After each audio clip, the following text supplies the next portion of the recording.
வணக்கம். தமிழ் ஃபுட் கார்னரில் இன்றைக்கி ரவா பாயசம் பண்ண போகிறோம். இந்த பாயசம் வந்து டேஸ்ட் ரொம்ப சூப்பராக இருக்கும்.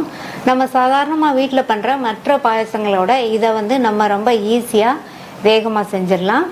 பிகினர்ஸ் கூட ரொம்ப ஈஸியாக பண்ணக்கூடிய பாயசம் இது. வாங்க இப்போ எப்படி பண்ணுறதுன்னு பார்க்கலாம். ஸ்டவ்வில் ஒரு பேன் போட்டு சூடு பண்ணியிருக்கேன். அதில் 2 டேபிள் ஸ்பூன் நெய் சேர்த்து, நெய் உருகினதும் இதில் 15 போல் முந்திரியை சேர்த்து நல்லா பொன்னிறமாக வர வரையும் மிதமான தீயில வச்சு வறுத்து எடுத்துக்கலாம். முந்திரி நல்லா பொன்னிறமாக வறுபட்டுருச்சு. இந்த முந்திரியை மட்டும் தனியாக எடுத்து வச்சுக்கலாம். மீதி இருக்கிற நெய்யில் 1/4 கப் ரவையை சேர்த்து லோ ஃப்ளேம்லேயே வச்சு இந்த ரவையை நல்லா வறுத்துக்கங்க. ரவை வறுபட்டு நல்ல ஒரு வாசனை வர வரையும் வறுத்துக்கணும்.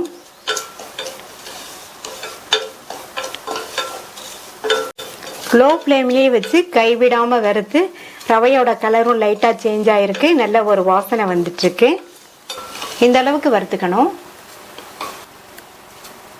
அடுத்து இது கூட நம்ம 1/4 கப் ரவை எடுத்தோம். 1/2 கப் தண்ணியை வந்து இதில் சேர்த்துக்கலாம்.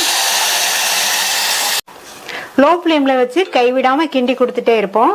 இந்த ரவை வந்து நம்ம சேர்த்துருக்க தண்ணியில் வெந்து நல்லா திக்காகி வரட்டும். ரவை நம்ம சேர்த்து தண்ணியெல்லாம் இழுத்து வெந்து நல்லா கெட்டியாகி வந்திருக்கு பாருங்க. காய்ச்சி ஆற வச்சா தண்ணி சேர்க்காத திக்கான பால் வந்து 1/2 லிட்டர் எடுத்து வச்சிருக்கேன். இந்த பாலை கொஞ்சம் கொஞ்சமாக சேர்த்து நம்ம கிண்டி கொடுக்கணும். கொஞ்சம் சேர்த்துருக்கேன். இந்த மாதிரி கொஞ்சம் கொஞ்சமாக சேர்த்து கிண்டினோம்னா கட்டிப்படாமல் இருக்கும். ஸ்டவ்வோட தீயை கொஞ்சம் கூட்டிக்கங்க.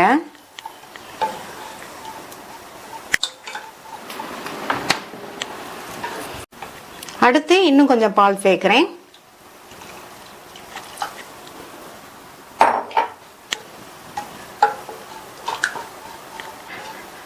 நல்லா கட்டி இல்லாமல் கலந்தாச்சு. ஸ்டவ் லோ மீடியம் ஃப்ளேமில் இருக்கு.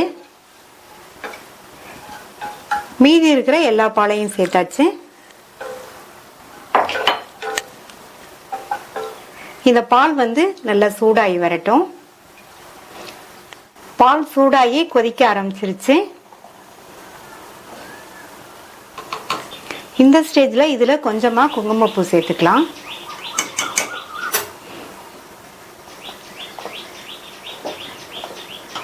குங்குமப்பூ சேர்த்துட்டு நல்லா இந்த மாதிரி ஒரு 2 நிமிஷத்துக்கு கிண்டி கொடுத்துட்டே இருங்க.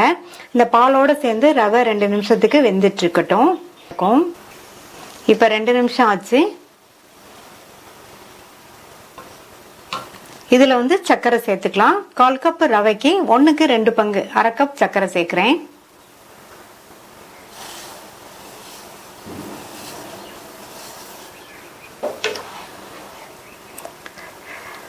சேர்த்த சர்க்கரை நல்லா கரைஞ்சு வரட்டும்.